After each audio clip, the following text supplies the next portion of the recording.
Question number 22. A loudspeaker is playing music in a room. The door to the room is open and as a width is given to you.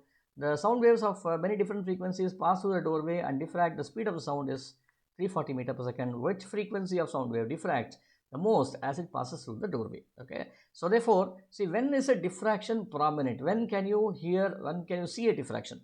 A diffraction is seen when the dimensions of the obstacle is dimensions of the obstacle is nearly equivalent to lambda, or very precisely you can say this wavelength of the wave that passes through it should be less than or equal to the dimensions of the obstacle.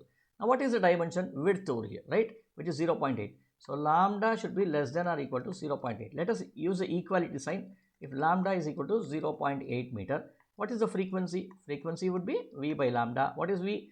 340 divided by 0.8.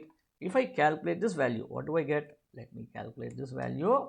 So this should be 340 divided by, what's this? 340 divided by 0.8 should now be equal to 425. So 425 hertz is what you should get. So this should be nearly 4.3 into 10 square hertz. Now you can ask me, you did not use this less than.